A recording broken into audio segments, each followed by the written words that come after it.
ចាជំរាបសួរពុកម៉ែបងប្អូនពុំមីងយាយតា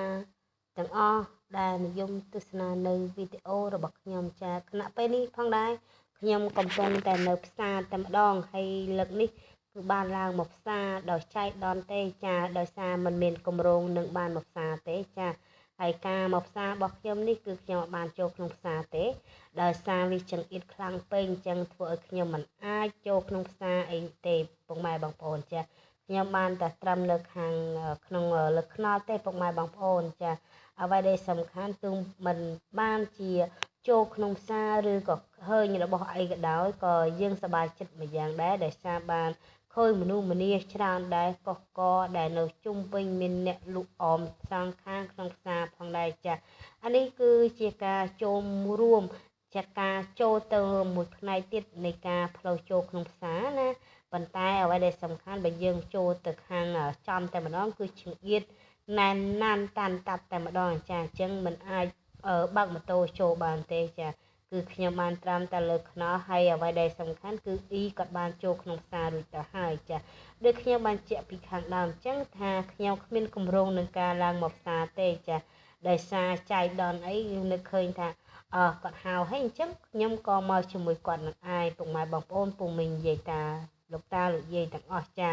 ហើយមួយទៀតគឺនៅពេលដែលខ្ញុំនៅចាំនោះគឺមានមនុស្សដែលគាត់អត់សូវមានគ្រប់លក្ខណៈអីចឹងណាហើយគាត់មកក្បែរខ្ញុំមានអារម្មណ៍ថាខ្ញុំភ័យមែនតើគាត់លូកចាប់យកទូរស័ព្ទខ្ញុំនៅកត្រកម៉ូតូអញ្ចឹងណាប៉ុន្តែអ្វីដែលសំខាន់គឺខ្ញុំរហ័សរហួនដែរចាគឺខ្ញុំចាប់បានតែម្ដងគឺគាត់អត់បានយកទូរស័ព្ទរបស់ខ្ញុំទេចាហើយបើត្រឡប់មកពីផ្សារវិញគឺខ្ញុំចាប់ដើមមកលេងឆ្មាជាមួយឆ្មាខ្ញុំតែម្ដងចាហើយឆ្មានេះក៏មិនមែនជាមេអីទេគឺចាគឺឈ្មោះកូនឆ្មាទៅតែកើតទេចាប៉ុន្តែអ្វីដែលសំខាន់គឺនៅពេលដែលខ្ញុំបង្វិលអាទេសទៅណាទិសខាងណាទិសខាងណីគឺពួកវាគឺតែមក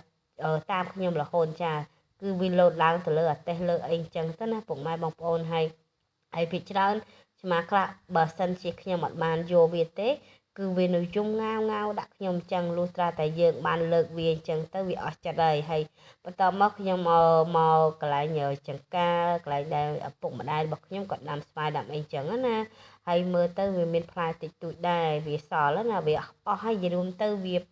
បើយហើយចាបន្ទាប់មកខ្ញុំក៏បានបកម៉ូតូខ្ញុំនឹងបើកម៉ូតូខ្ញុំទៅកាត់ដើមកន្លែងកូនដូងដែលឪពុករបស់ខ្ញុំគាត់បានដាំអញ្ចឹងណាចាហើយដោយសារយើងអត់អាចដើរបានទេអញ្ចឹងគឺមានតែបើកម៉ូតូតាមនឹងឯងចាទៅទៀតទៅមុខទៀតអីចឹងណាទៅក្នុងភូមិប៉ុន្តែភាគច្រើនគឺខ្ញុំអត់ទៅដល់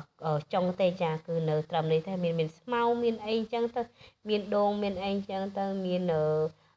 បន្លែប្លុកអីតិចតួចរបៀបថានៅប្រចាំគ្រួសារយើងណាប៉ុន្តែវាមិនមែនជាច្រើនអីណាស់ណាទេចាហើយបន្តមកខ្ញុំក៏បានបត់ម៉ូតូរបស់ខ្ញុំត្រឡប់ទៅមុខផ្ទះរបស់ខ្ញុំវិញចឹងទៅ